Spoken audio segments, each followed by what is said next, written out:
Thanks so much for asking me to come. My background is essentially one that was informed by my parents and my family. Hello and welcome to Obehi Podcast. I'm your host, Obehi Ewanfo, and I strongly believe that everyone has a story to share. Now let's get started into this episode.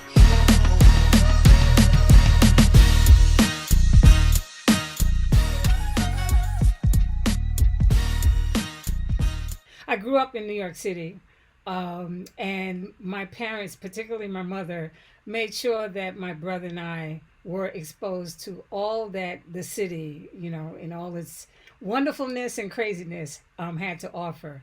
But specifically, they made sure, and she made sure that we took advantage of the cultural offerings that the city, had. So if there was something happening like Shakespeare in the Park or concerts, free concerts in Central Park, um, Alvin Ailey Dance Theater, whether it was theater, dance, music, drama, we were there. And I was really enthralled with music early on. So I always wanted to play an instrument. And by the time I got to junior high school, I was able to get into a band, the school band. I wanted to play clarinet, but my band leader at the time said, we're out of clarinets. So the only thing we have is an oboe. And I'm like, what the heck is an oboe? I had never really heard of that instrument. And, he said, oh, it's a double reed. It's a woodwind instrument, just like a clarinet, and you'll love it. Well, that, long story short, I did come to love it. I played it for years through high school. I went to a music and art high school, and then in college and beyond. And it really helped to inform, I think, who I am because I love culture, I love music, but I love all forms of culture. I also got into writing in school and worked at the with the school newspaper both in junior high, but more in high school and then in college. And so I think my journey into journalism and into radio really was informed by those early cultural exposures, as well as my love of music and of reading and writing. All right, so you grew up now in New York. So tell us a little bit about your New York of your adolescent. That is important because now we don't see it anymore, but you were there, so tell us about it. Well, specifically, what would you like to know? Anything that you see, anything that is not anything that you consider important for us is important. What do you see around you? Where did you go as a young adolescent? Um, okay, well, I would say that again, because of my parents wanting us to be exposed to everything, education wise, culture wise, that the city had to offer. I remember that, like say, like in the summers when we were out of school, my parents would pack us up into my father's car and we would go off to Jones Beach or, Orchard Beach, some beach near the city and hang out by the water, which also kind of helped inform my love of water. Um, we just took advantage of the city. I lived in the Bronx, or we lived in the Bronx. So getting back and forth to Manhattan was just either a bus ride or a train ride away. By the time I got to high school, I actually went to school in Harlem. The art school that I went to was in Harlem, and so I got a chance then to really see what Harlem was all about. I took photography workshops. I was in a writing group. It really, I didn't know it at the time, other than the fact that I loved all the activities that I could find and get involved in. I took private lessons for my oboe playing as well as theory and composition. And quite frankly, because I love music so much, I really thought I wanted to be a music composer, a writer and composer of music, both classical and contemporary. And I did, some of that once I got into both high school and college. But I think writing also was, I was doing this dual kind of thing where music was on one hand and then reading and writing was on the other. And I was a regular participant and attendee in the local library. And then when I could get around the city even better, I went down to Lincoln Center and really, took advantage of the libraries there as well as the main public library. So it was a rich background. All right, that's great. And what were those things that you were curious about to read? Okay, when you are much younger now, your parents read for you. They choose what they want to read for you. Right. But you are growing up now. You can read for yourself. You choose what you want to read. The word is all yours. So I'm interested in that. What were those things that you first loved to read? I mean, in terms of books now, and yeah. Um, Basically, they were fiction books. I mean, I grew up like most kids in the 60s and, and maybe even the late 50s, looking at books like the Nancy Drew mystery series. So I love mysteries. I love fiction. I wasn't much of a nonfiction reader. But, in terms of fiction, whether it was by people that I eventually discovered, like say a Zora Neale Hurston or James Baldwin, or there are just a range of folks that I really gravitated towards. But fiction was my passion, and mystery was a sub passion of mine, and so I read as much as I could. In fact, it's funny you talk about growing up.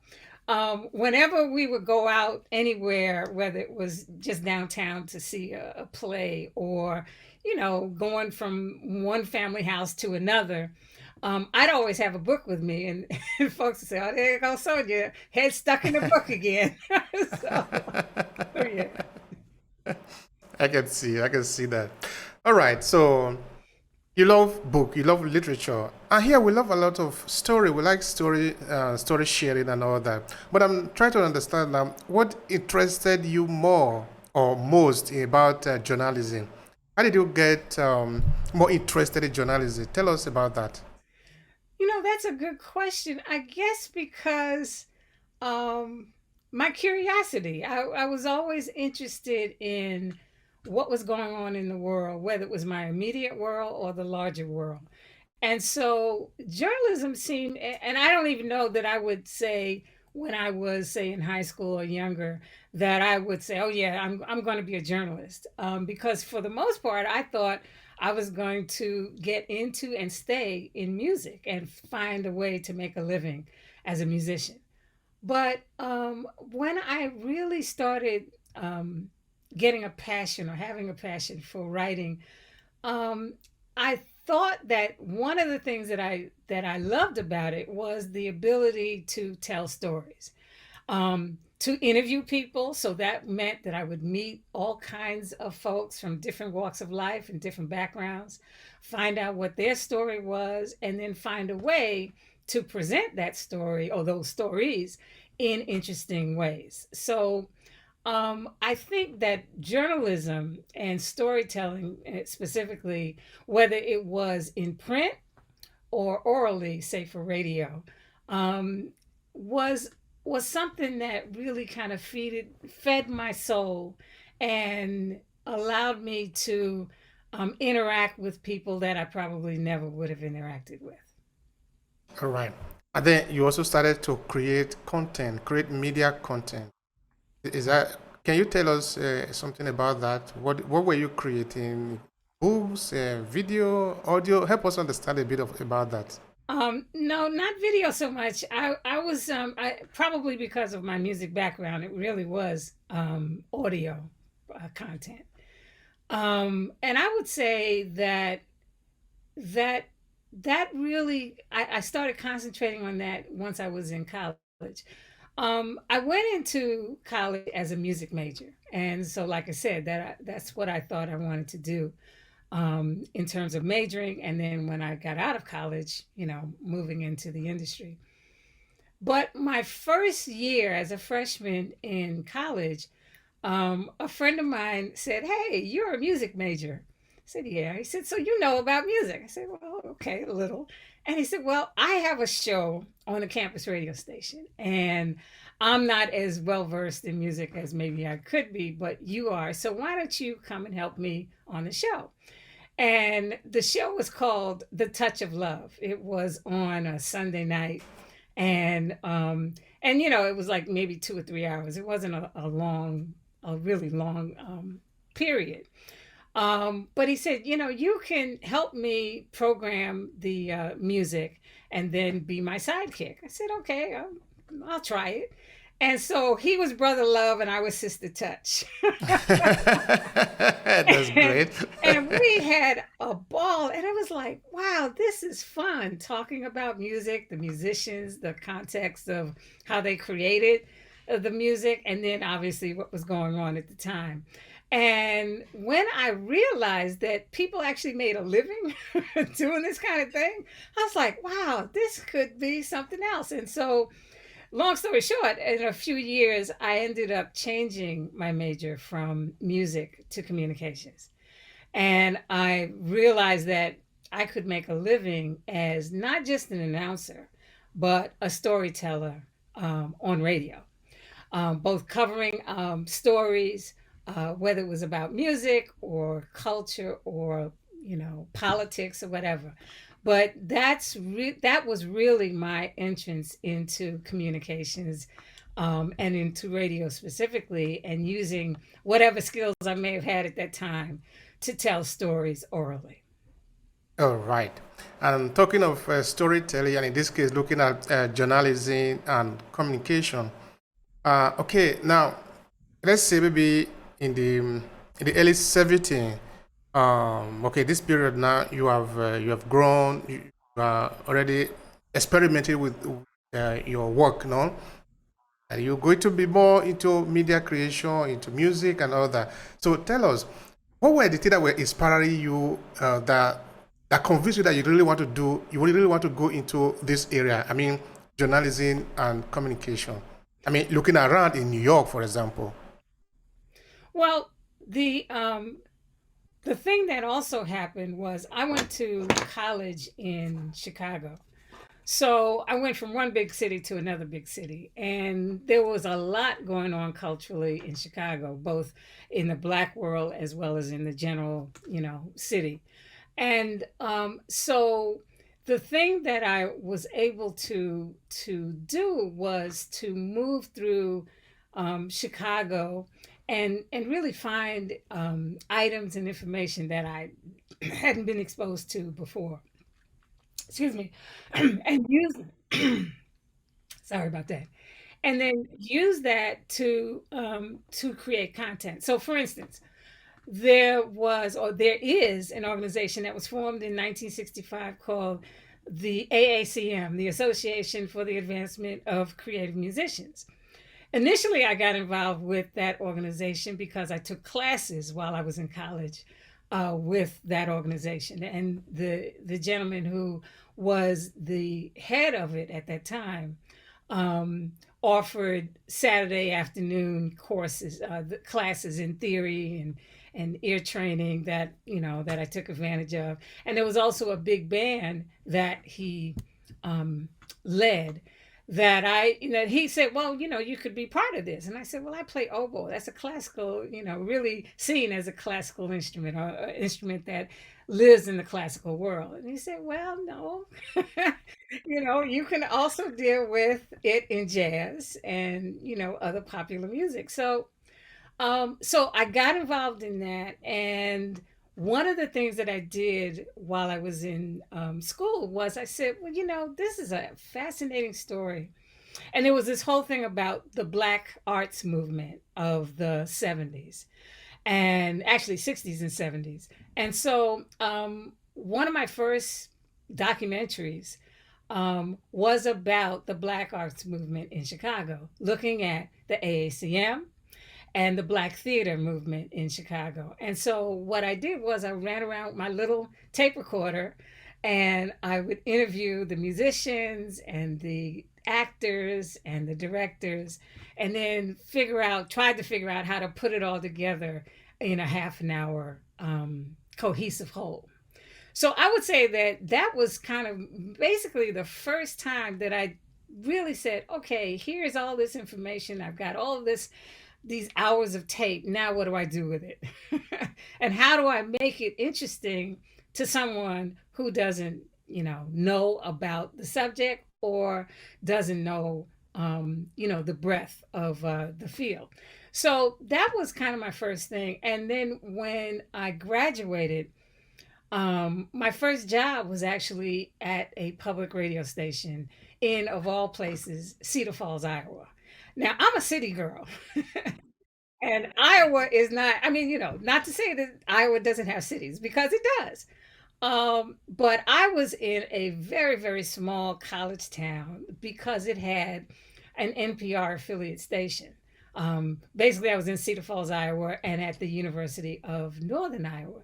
And they had this really dynamic public radio station that offered news and music and information. And I was hired as an announcer as well as a producer. And it was there that I started really starting. And I don't want to say that I honed, but I started to hone my skills in how you take information from subjects that you interview, do the research that enables you to put their stories into context, and then develop a piece that is, unfortunately for radio, or not even unfortunately for radio, but because radio is a time medium, it's a medium that really is based on time. How do you then distill that information into 5 minutes or 10 minutes or 3 minutes? And it was there at that station that I started to develop that. And I really must say that I had an opportunity to interview both well known musicians like George Benson or Herbie Hancock, but also politicians like Julian Bond and others who had come through the university. And, I was able to interview them and then develop features around those interviews. That's great. That's great. All right. Talking always of journalism, I want you to give us a little background for people who do not know. What is the basis? What kind of basic information should people have in mind when they are talking of media creation and journalism, as it were? Well, I was trained, as a journalist, that you are looking at information. Actually, you're looking at issues or people, and you're trying to be objective. And that was um, one of the major goals or major procedures that you are asked to deal with. That you look at an issue and you try to present all sides. It's not about your opinion or my opinion personally, but you're looking at let's say you're talking about a local election, and you are now saying, okay, these are the issues that this election revolves around. Let's find out what, not just one side, but you try to present all sides and then let the reader or the listener, if it's radio, or the listener viewer, if it's television or video, kind of come to their own conclusion. But you're trying to be objective. The other thing about it is that you want to do as much research as possible. The thing about my career, and I think that all journalists really are trained to, as based on time, of course, what the deadline is and how much time you have to work on a particular piece, is to go and do as much research so that when you're interviewing someone, you're not coming at them without some basic knowledge of either who they are or what the issues are. And then you can get, hopefully, a little bit deeper into the subject. So it's really about, honing a natural, if you do have a natural sense of curiosity. And I think all people are curious, which is why people do read and listen to and write about issues in the world. But it's also on the journalist to see how much information can they present in as objective a means as possible, so that the consumer of that information has a as broad a picture as possible. Now, that's not to say that there isn't room for so-called advocacy journalism, and that's journalism that is really dedicated to presenting information with the idea that it will foster some kind of positive change. So you have, say, someone like an Ida B. Wells, who during her time was a prolific writer, but she was prolific in terms of writing about and exposing the discrimination of the time and pushing anti-lynching information, or pushing against the lynching that was prevalent during her time. So, you have a combination of things going on.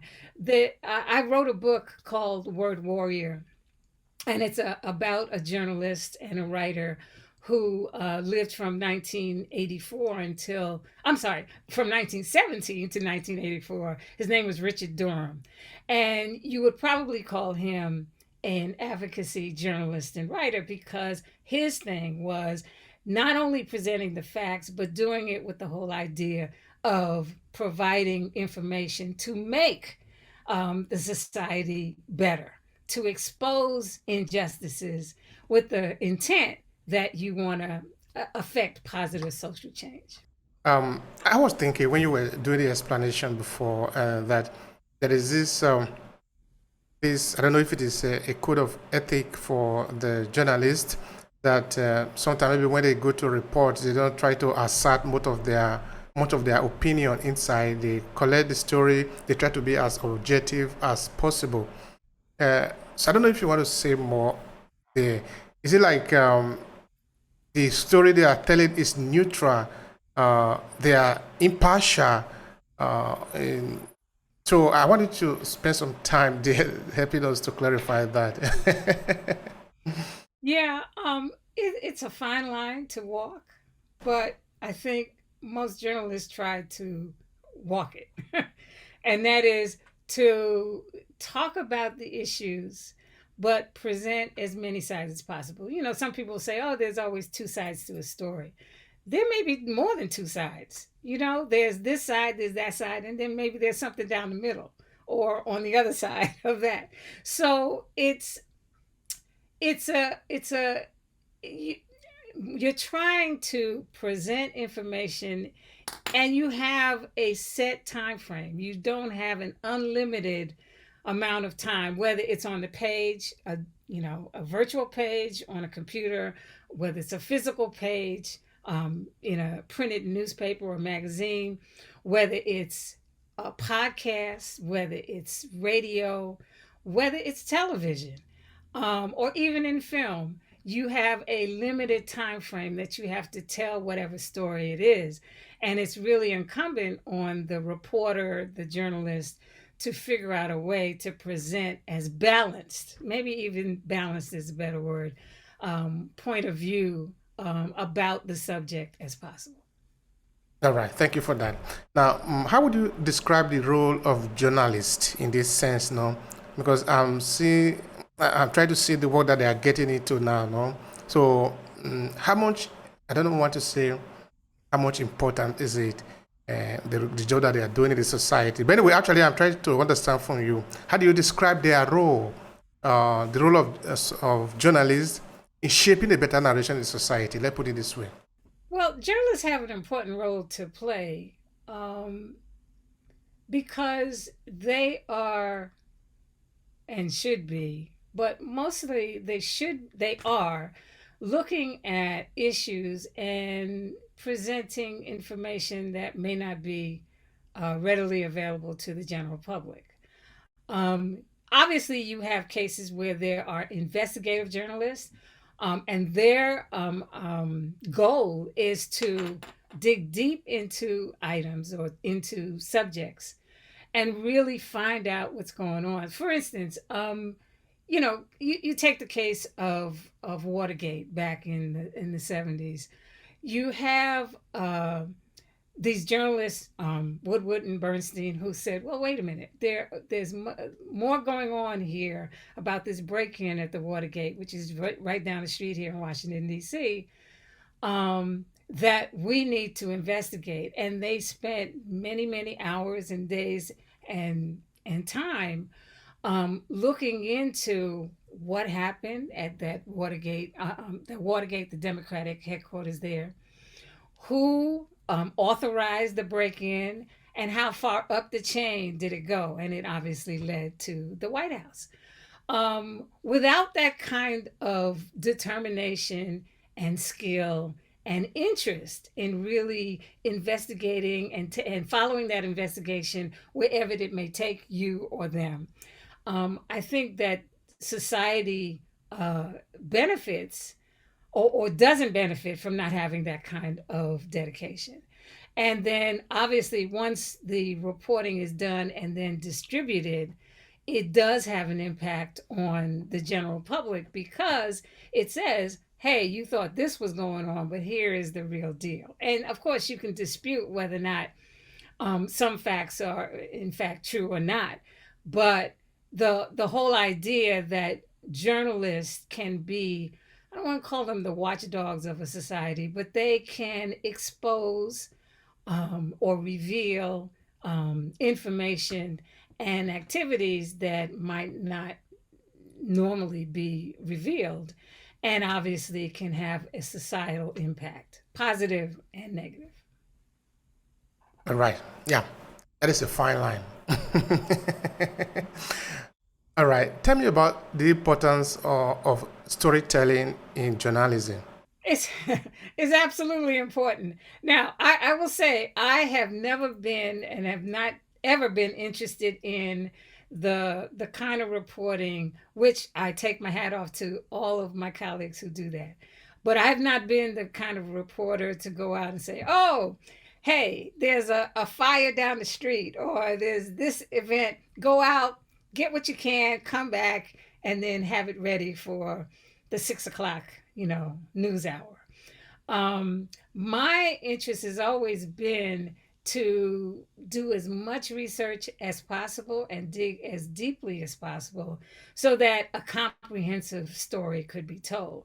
So I've really been interested in more long form journalism on the radio side that enable me to spend weeks or months and sometimes even years on pulling together information and making it cohesive. So I'll give you an example. Back in the early 90s, I was able to and really blessed to be able to work as a writer producer for a series that looked at the history of Blacks in radio in the United States. And it was a 13-part series that was a production of the Smithsonian Institution here in Washington. So what that meant was that myself and the other producers, there were three of us who worked as producers on this series, were able to go across the country to interview men, women, owners, announcers, DJs, listeners who could talk about their involvement with this thing called Black radio and the importance of it, the issues around it, and all of that. So I would say that in a 2-year period, maybe even more than 2 years, we ended up both in terms of archival information, original interviews, music, air checks from radio stations. We had probably 300 hours worth of material. Okay. So if you have 300 hours, let's That's say, a lot. material, that's a lot. But you only have 13 half hours that you can put this information into, then you've got to find a way to distill that into something that's going to be engaging, because you're not writing a report for a class. It's not like, okay, this happened and this happened and this happened, and you're doing it in a way that accurately reflects what happened, but you're doing it in a kind of dry, uninteresting way. If you know that this is going to end up on the air or online or in print or on video or film, then you've got to figure out how to make that story engaging so that people will want to not only start at the beginning and you grab them right at the top, but then you find ways to keep them engaged through the course of that episode or that piece. Whether the piece is a half an hour, like in our case, or it's an hour, or it's 2 hours. And it means that as a writer, you're looking at almost the standard, the three act, the beginning, the middle, and the end. The beginning has to be as compelling, almost like with a print story. The lead paragraph has to grab your attention so you'll want to read the next sets of paragraphs. It's the same thing in audio, it's the same thing in film and television. You have to grab that viewer or listener and then guide them through with the material that you have, so that they'll stay. Some of that is about pacing. Some of it is about if you have narration, who the narrator is. In our case, in the Black radio series, the late Lou Rawls, who was a fantastic singer and artist, was the narrator for our series. And he had a great voice. He had a great presence. We would write copy and he would interpret that so that it sounded like he was just talking off the top of his head. But he was coming from what we wrote to try to provide the links to the various sections of the piece. So it really means that all of the work that any journalist or any writer has done from reading other masters of their field, whether it's fiction writers, whether they're nonfiction writers, whether they are producers of documentary films or radio, and learning from those masters and then using those techniques to tell us. Okay, that's fair enough. Now, I want you to tell me the day that you remember as your best day as a journalist. This could be maybe because you were interviewing somebody, something happened, or I don't know, but that day make it a very important day for you as a journalist. Help me understand that day. I'm interested in your story. One day, and I won't necessarily say it was my best, but it was definitely an insightful day, and I learned a lot. The thing about being in journalism and being a journalist is, I think I mentioned earlier, is the ability to interview people who you might never have interviewed before, or never have met. Forget interview, never have met. I growing up in New York City and listening to radio as a kid and loving the stations and the DJs on the air. One of my favorite, if not the favorite DJ was at the time Frankie Crocker. And Frankie Crocker was a major presence in radio, both in black radio, but he also worked in top 40 white radio. But I knew him from his time at WBLS and all the things he did in terms of not just being on the air, but being the music director and programmer for that station. So in working on the Black Radio series, I had an opportunity to interview him. So now I'm able to meet my idol, a guy who I grew up just loving his voice and loving his energy and loving the way he approached and talked about music. So I go to let me start again. So the interview was scheduled for this hotel room in New York. And so I went to the room, I set up my equipment, and so I had a mini portable studio in this hotel room. And he walks in, and I'm nervous because here I am sitting next to, or in front of my idol. And we start the conversation, and we're dealing with the interview. And I happen to look down after about maybe 10 minutes. I looked down at the recorder and it wasn't it wasn't in record mode. It actually was in record mode, but it was in the ready mode. It wasn't actually recording. And I'm like, oh no. Here I am talking to this man, and he's offering these great quotes and information, and I'm not getting it. So I'm starting to sweat now, and I'm like, oh Lord. And I said, Mr. Crocker, can we hold on a second? I'm having some technical difficulties here. Let me check my equipment. And so I did, got it into record mode, made sure it was actually recording because he couldn't see all of this. And then we resumed, and I was able to figure out how to ask a few of the things that we had started the interview with. So later on, he could go back to it. In a nutshell, though, the interview was great. He left saying, "Hey, I really enjoyed myself. Thank you for asking the questions, and I look forward to seeing, what you guys do with it." And so that was the negative, but also the positive, that I was able to not just freak out and totally just lose it because I wasn't in record mode, and then go from there. The other the other thing I will say is, and again, this goes back to maybe a totally positive experience. Um, Again, from growing up in New York City and having exposure to a wealth of concerts and theater performances and dance and all that. One of the musical idols that I had was Nancy Wilson, because probably as a teenager, maybe even as a preteen, I saw her perform live in Central Park, and I just loved her voice, loved her presence, and all. Okay, so that was then. Jump forward to the 90s, and I'm working with NPR, and they had a series that you can still find on some NPR stations today, but it's also online on the NPR website.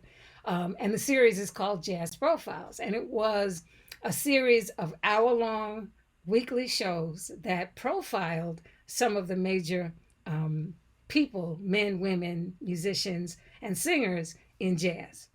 So I was hired as one of the freelance producers for that series. And the host of the series was Nancy Wilson. so, so now I have the opportunity to write scripts that Miss Wilson would then read to Deliver. everybody. Who does that? I mean, who has the opportunity to not only maybe meet and shake hands with your idol, but also to then more closely work with them in terms of being their writer producer for a particular episode of a show in a series. So I would say was a really positive. Again, being able to interact with people that I would never have, thought I would have been able to, but also doing that in a professional manner, and seeing what they are able to do in terms of bringing what you've written to life. That's powerful. That is absolutely powerful. All right. Now, because you teach journalism and communication, um, do you want to say maybe this is what motivate your students to become students of maybe journalism and communication? Why do they have to do that? What is motivating them? That's a good question. Some of them are really interested in, um, well, I think it's a multi-pronged answer. Some are interested in emulating their idols, whether they're anchors on television, whether they're people who they've followed online. They see themselves as the next whoever you name, a famous anchor or media personality. Some of them are really interested in covering and really telling stories about the political scene. One of the great things about being in Washington, D.C. is that you name an organization, I don't care if it's political or cultural or social or, educational, health wise, they have a headquarters here in DC. So students who come to Washington and particularly who come to Howard University and major in our department in journalism, they have access to interviewing and finding out information firsthand from the people who are actively involved in the field. So some want to be anchors, some want to help make the world a better place because of the stories that they write and the information they're able to expose that may not be readily available elsewhere. Some are interested because of their maybe sports background. They want to be sports journalists and deal with that. Some want to be um, journalists that deal with the entertainment world and all that it encompasses, and report on that. So it's a mixed bag. Quite frankly, earlier on, say I would say, you'd get a lot of students say, "Hey, I want to be, if not the next Oprah, then the next whoever maybe in their market was the big news person."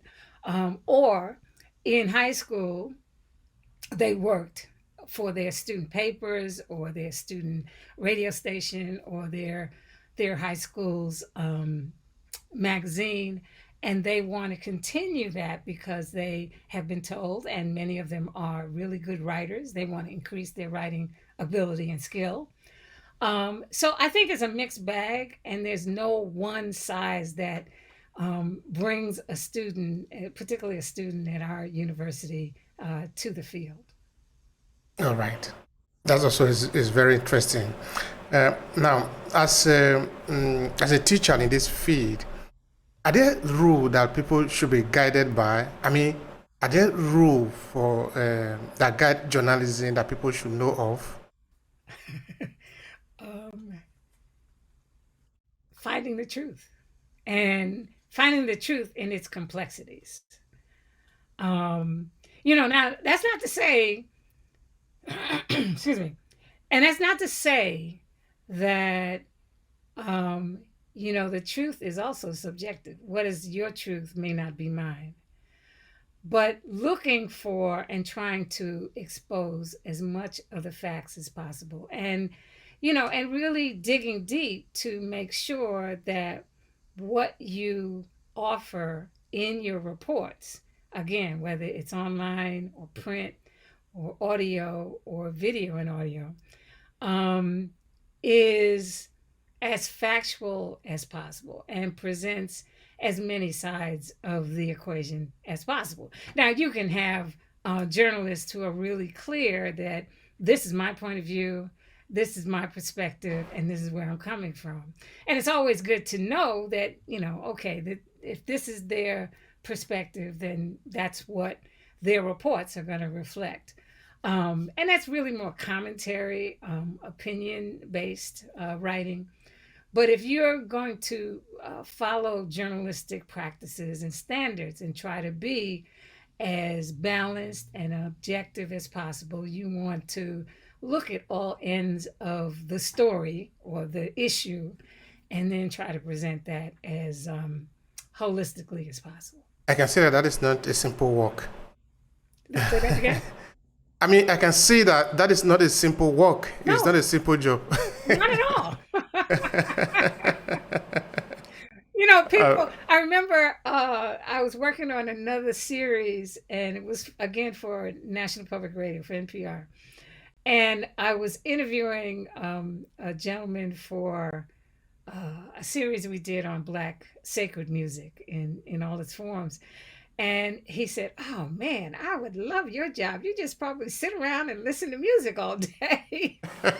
I'm like, "Okay, well, maybe, no.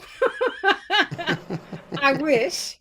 But if we're going to tell the story about how this music came about, its cultural importance, any social issues that surround the music and the people who created it or perform it, then it's a lot more detailed than sitting around and just, listening to music. It really does mean digging into archival material, trying to interview not just historians, but the people who created the music, folks who listen to it, and there you have it. But it's really trying to find and to deal with as much information as possible so you can get a broader picture of whatever the issue is. And then it's your job as a journalist, as a writer, as a producer to find out a way to present that in whatever medium and the restrictions that are inherent in that media, that you find a way to deal with that information in that regard. All right. Now, I'm going to ask your opinion. In your assessment, what make a good journalism? Actually, everything that I think I said before, but it's really about how the information is gathered, what kind of research goes into the storytelling, and then how that storytelling is presented. You can have someone who has done his or her due diligence about getting into the background of the issue or the topic. But then if they're either not as skilled as possible in terms of the way they put it together, or they're not working, and just about all journalists have to work with an editor or editors who will review their work and say, okay, this is fine, maybe you need to uh, go a little bit more into detail about X, or you didn't provide enough information over here in Z. So, uh, shore that up and do some more digging. But I think that, in terms of journalism that is impactful and that affects the viewer, reader, listener, it has all of that. It has excellent writing that grabs you and keeps you for the duration of whatever the article or the subject is. It has background information so that if you say something, you verify it with um, information from archives or interviews or details that you were able to uncover as a journalist. And so that you're using all of these elements, the research, the writing, the editing, because some people think, oh, you just go out, talk to some people, come back, throw something together, and it's done. No, if it's really going to be quality journalism, it has to involve usually a team of people.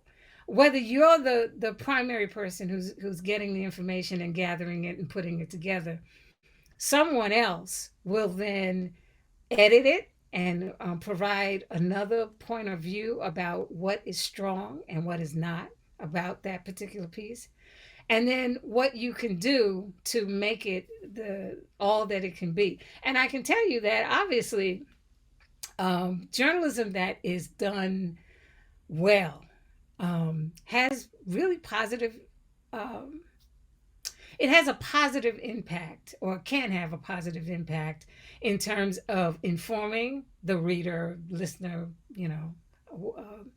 a consumer of that particular piece. And at the same time, it can have a negative impact if you report something and you didn't do your due diligence in terms of making sure that the information was as correct as possible. Then you can do real damage in reporting something that is not correct. And or if it's correct but it's presented in a haphazard kind of way, then people are not going to read it or consume it, and so therefore it's kind of like, what's the point? So I think all of those things come into play. All right. And all of those things are what you teach students so they can know how to do better journalism, correct? Yes. Okay. So, what do you love about your job of teaching students about journalism? I actually love teaching. I never thought that I would. In fact, when I was both in undergrad and graduate school, I didn't think that teaching was going to be my thing. But in grad school, I actually was a teaching assistant. So I assisted a professor in teaching an audio production class and found that, this is kind of cool, but I don't know that I really want to do it. And when I finished grad school, um, I I worked as a freelancer. I went back to New York and worked as a reporter for a black newspaper called the City Sun, which was a really fine weekly that really looked at issues in the black community. And I was able to be the arts and entertainment editor for that paper, which meant, again, I was back in my hometown reporting on the arts in all its forms. And I was like in seventh heaven. But then I got an offer to go to a small college, an HBCU, a historically black college and university in Florida, because they were setting up a journalism and mass communications program in this institution. It was called Edward Waters College, which is still there. Um, and as a result of that, now I moved from teaching sporadically on a part-time basis to a full-time teacher, also who's engaged with helping to develop this budding new program. And I found that I absolutely loved it. One, it was the ability to share my knowledge and the knowledge of my colleagues, who I also helped to bring on board, of what it meant to work in the industry, whether as a journalist or a producer or a writer, and that. And then also the energy of younger people who are coming from a different vantage point. But like I said, many of them have come from backgrounds where they worked in a journalism related or journalism field in their high schools. And so now they want to take it to the next level and improve on their skills. And they also have new ideas that they bring into the mix, so that you have this real nice mixing of, here's what the tradition or the industry calls for, here's what skills you bring to the table, and here are the skills that we as professors, teachers, can help you further develop as you move through your own careers. So I think it's been, I tell people all the time that particularly at Howard, but even the schools that I taught at before I came to Howard, have been some of the best professional experiences of my life, along with what I've been able to do. And the other thing that I really, and I'm not alone in this, but both my colleagues at Howard as well as myself, if we're working on a project, we tend to try to bring students along. So when I was working at NPR on a documentary series, or the Smithsonian at another series, we would have Howard and our departmental students working as interns, many of whom then went on to full-time jobs in the industry, either at the Smithsonian or NPR or elsewhere. And I think that kind of mentorship and encouragement really is a positive. That's beautiful. That's beautiful. All right. Now, say maybe, for example, one of your students, a young student, is asking you what are the difference between the time that you were a young adolescent in New York, what are the difference in the journalism that you had then and the journalism that you have in 2022? What would you say? Um, I think the major difference is access. If you have a phone now, you can go out and report on anything. And, from the time when I was growing up, you had to have, you either had to have your own separate equipment. So I had a portable reel to reel now, tape recorder with a little baby mic that I would use to do my initial kind of reporting. Um, Now it's in your pocket, or it's in your bag, or it's, it's something you can hold in your hand in your phone. And the quality, if you're talking about audio or video, is getting better and better, but it's good enough now so that you can do everything there. And the access to means of distributing that information is also much easier and much broader than it was when I got started. When I got started, if you were writing or wanted to write for a newspaper or magazine, you could do that as a freelancer, or you could do it, hopefully by applying to and getting a position.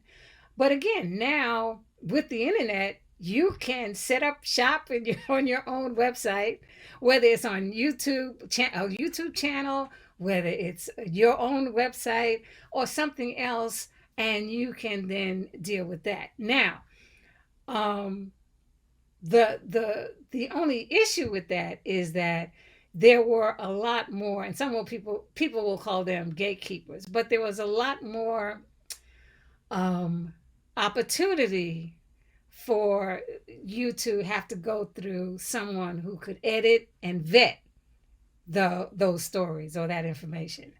Now, if whip out your phone and run down to the mall and interview some people about a demonstration that's happening there, and then you come back, or you don't even have to come back, you then figure out a way, you edit that, and then you put it up on your channel or your YouTube site or wherever.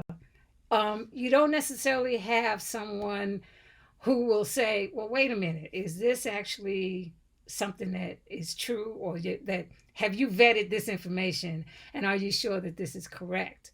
So you have it's a half a dozen of one. In some ways, clearly, with the advent of the internet and cell phones, people have access to not only gathering or recording information right as it's happening and then putting that information out in the world, but the ability for it to be vetted and edited so that misinformation is not distributed is not as prevalent today. Hmm. That is very important. I remember the age of Trump, we will call it, when Trump was the president. I think that was when a lot of people come to know the term. Um, how the Fake term? news. Fake news, echo, fake news. Fake Yeah. news, fake news. So in journalism, that is something that even when Trump left office, it became very popular now among people. So what are we supposed to be afraid of in fake news? How are we supposed to deal with it in society where we are trying to make sure that more people come into the contribution of information to many people? At the same time, we want them to contribute quality information. At the same time, we don't want to limit it too much so that they need to pass through a funnel of verification, authorization, and deciding what that must be shared, as if we were living in an authoritative regime. This one is a fine line. Help me understand it. It is a fine line, and um, it's going to be even more difficult, again, because of the ability for people to get access and record information as it's happening, and then to be able to disseminate it. But the thing I think now, for people who study journalism, like at Howard and other schools of communication and journalism, um, we have required students to take a course in digital media literacy. What is digital media, and what makes it effective, and even in some cases dangerous? And how do you discern what is actually valid, and has been vetted? So I think, one is first making sure that the students who are then going on to becoming professional journalists and storytellers, making sure that they are well versed in what digital media is all about and what the literacy, how do you determine what is valid and what's not, or how do you determine the biases in storytelling, which obviously is also important. As a consumer, I think that what it may mean is that with the multitude of sources that are available online and otherwise, it may mean a little bit more work in terms of vetting, so that you shouldn't rely on just one particular source, so that it's not just a Fox News or an NBC or a Politico or one place that you go to for all of your news. That it may mean that, almost like what you taught in grad school, that if you're going to do research and you want to try to validate or at least find out what the most valid source of information is, or type of information is, that you want to triangulate. You want to consult many different sources to find out where there are convergences and where there are differences. And then, you can start to, for yourself, determine what may be more valid or truer than others. So I think what I'm saying is that it's a little bit harder today, but it's not impossible. But it may mean it's more work on both the journalist side to make sure that they are working as much as possible to present a balanced point of view, but also on the media consumer end, that it may mean that you have to consult more than one source to find out, okay, so they say this over here and then this was said over there, so where does it look like, or if they're totally out to breakfast on each end of the spectrum, there's another source that comes down the middle, and then maybe you can see where there are where the information seems to congeal and where it's just out to lunch. So there. All right. All right. Now, with the advent of internet and media creation becoming more and more easy for people, because, like you said, with a smartphone, you are able to do a lot of things, because the smartphone that we are having today, they are becoming more and more powerful. Yes, they are. The memory size are beginning to get high. The quality of images and the audio recording are beginning to get more interesting. So the limitation is beginning to get less and less. So more and more can actually be done. Does that mean that we are going to require more of citizen journalism? Okay, what I mean is that where it become he who sees something should say something, instead of expecting, well, I see something, but I'm not a professional. I cannot say anything, or I cannot report about it. Let me wait for the professional journalist to come and say it. And just to add to that, what if the information you have is not the one that the mainstream might like to consume, but is in the case, but it's in the public interest, it's for the interest of the public? What do you do then? Well, again, I think they obviously need to follow the standards of journalism.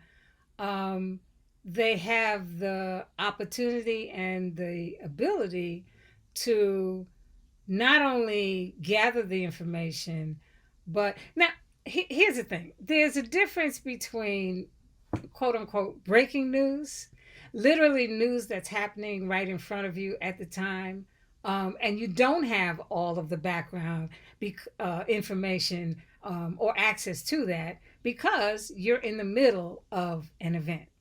Okay. So if it's breaking, then really you can report on what is happening at that time. But hopefully, in once the breaking situation has ended, or as it evolves, you then will be able to go back, or go further into what caused this. For instance, when September, when January 6th happened, Um, and we then in Washington D.C. were told. I mean, I've lived here more than 30 years, and we were told, hey, this demonstration may happen, or this rally. Um, it could get violent, it could not. In fact, it wasn't even violence. It was just this is going to be happening down on the mall. There will be a rally. The president will be there, and you may want to stay away from that area because there's no, we don't know what's going to happen. As it unfolded, and the craziness that happened at the Capitol went down, journalists who were there in the midst of that event could report on what was happening from their vantage point right then. So that's valid. But you couldn't then make conclusions about the response or lack thereof from a law enforcement side. You couldn't make conclusions about the response or lack thereof unless you had personal access to that of what was happening in the White House. Um, that was those kinds of details were things that you would have to report on after the fact. Once you could really say, okay, what was happening in the White House during this whole January 6th riot, essentially. And then but if you try to do it then, it's speculation, and that's just your opinion. That's not fact. I mean, it's relative fact, but it's not something that can be verified until you have really the time and the research to back up what you then were able to find after the fact. So I'm not sure if I'm answering your question, but Yeah, yeah, you answered it. You that's answered it. It's very clear. It's not even a very simple question. I understand it. Of course, you need a bit of time to expand on that, but don't worry. That's cool. That's cool enough. Yeah, I Oh, want to you know thank. what? I'll also say that Yeah. September 11th. So on September 11th, when after the planes had flown into the towers in New York, I was actually on my way to work here at Howard, and excuse me. One of the things that happened when I got to school, I'm only a few minutes away from the campus. And as I was pulling into the driveway, I saw this smoke billowing off in the distance. And so I got out of my car and I said, "Oh my God, what's going on?" And that's when the plane hit the Pentagon. So now we're rushing into the building because we have students who are they're from all over. They're from out of the country, they're from all over the country. And clearly we have a lot of New Yorkers since DC is not that far. So we run into the building and folks are it's pandemonium. Nobody knows what's going on. And then there are all these rumors that, oh, yeah, it went into the Pentagon. And now there's another plane heading towards the Capitol or the White House. We, kind of went back and forth. Or that there was a bomb at some of the office buildings downtown, which was not true. But what happened was, traffic, folks who work downtown or work near the Capitol and the White House, there was this panic, uh, understandably, as folks are trying to get away from these buildings and move towards home. And what would normally take people maybe a few minutes, 15, 20 minutes to get out of the main part of the city took hours. So if you're going to report on what is going on at the time, you have to then just report on what is in fact happening that you can see as a reporter. The rumors about another plane, bombs, traffic snarl, you have to take that, if not with a grain of salt, that you have to make sure that if you're going to report that, you say speculation, as opposed to we hear that there are reports of bombing in downtown DC, or whatever is happening there. But you can say with certainty that traffic is you know is snarled up or traffic is congested. Here are some of the ways based on, and then again, that's on the reporter to do the work, that based on actual reports from police, that you can, if you're trying to move through the city, here are some of the routes that you can take to get out. Or here's what's happening over in the Pentagon, because you can then, you either have people there who can call in and say, this is what we see, here are some of the pictures or video from that. So it really does mean that, I'm not saying breaking news is not valid. It is. But it is by nature of the fact that you're reporting on something that is happening at the time with conditions changing minute by minute, then you have to be really, really careful about what you say. And if it's speculation or rumor, you either want to eliminate the rumor until you can confirm it, not report on the rumor until you confirm it, or just wait until it is completed and say, there's speculation that such and such is happening. But even that is dangerous, because people won't hear speculation. They'll hear bombing or another plane is hit and whatever. And that may not be the case. And it just increases anxiety and panic. Hmm. All right. Yeah, there's a lot of moving part there. Yeah. But say maybe, for example, somebody is sitting now, I don't want to say White House, or maybe some part in Washington, D.C., somebody see a car running over a crowd, for example. This person saw, that he was told. Is the person, say maybe this person is not even a journalist, or maybe it's a practicing journalist, not an official journalist. Can the person report that a car ran over a people? Yes, Or, I think yeah. that actually happened. From what I remember, and now this is based on memory as opposed to having the facts in front of me. That's essentially what happened in Charlottesville, when the guy who ran into the crowd who were marching there, and then hit and killed the woman there in Charlottesville. So that, there was reports, hey, we just saw a car, SUV, or whatever it was, mow down people who were peacefully marching through the streets. And it looks like one woman, I don't know if they knew she was dead at the time, but clearly she was severely injured. And so, yes, you don't have to be a journalist to say, here's what I saw. This is eyewitness. And I may even have either a video of it or a snapshot of the, the event. So that's perfectly fine. All right. Thank you. Thank you so much for that. That is clear. Now, you have written a book. You have your presence online. I know you're not looking for a job because, okay, you're a freelancer, you are a teacher, you are teaching communication and journalism. Anyway, you decide this. So how can people connect with you? Maybe those who want to do business with you, those who want to collaborate with you. So tell them how to reach you, how to connect with you. Let's go. Yes. Okay. Thank you. Yes, my website is my name, SonjaDWilliams.com. And on that website, I also have information about how to reach me, but also my email address at Howard is just swilliams@howard.edu.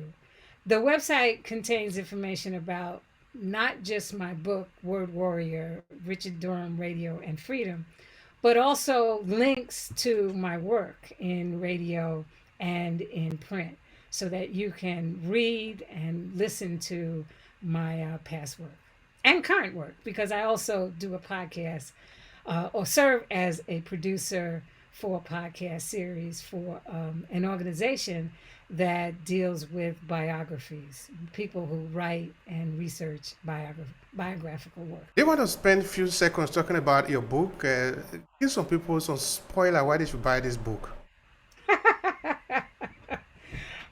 They should buy it because I hope that it's an easy and interesting read. Richard Durham was, he should be better known.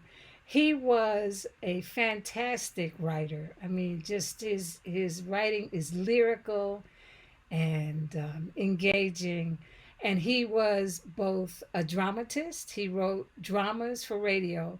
So we're talking about during a time when radio dramas was a big thing back in the 30s and 40s.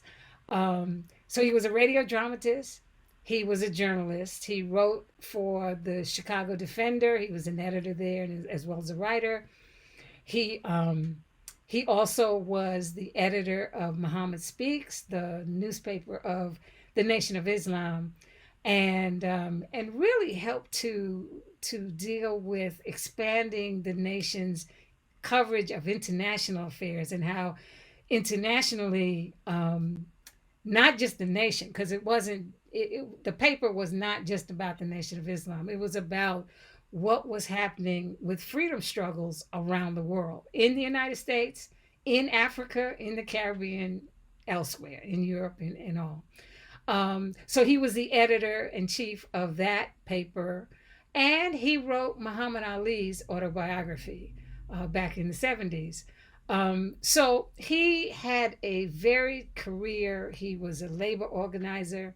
He wrote for television and actually wrote one of the first soap operas with a black theme. It looked at a black family in Chicago and what it meant to be in Chicago in the 70s, and dealing with the issues around that, Black Chicago. Um, he also was a speechwriter, and he ended up writing speeches and working with Harold Washington, who became the first black mayor of the city of Chicago.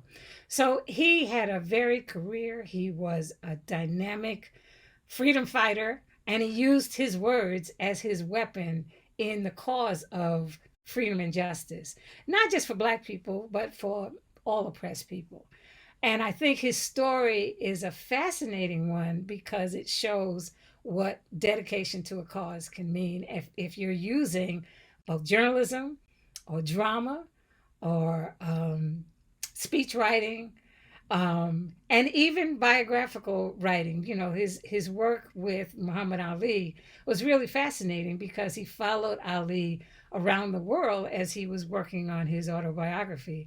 And so bringing Ali's story to life was also an interesting means of storytelling that he did really pretty well. So I think that if you have any interest in seeing what writing and excellent writing can do, you should read this book.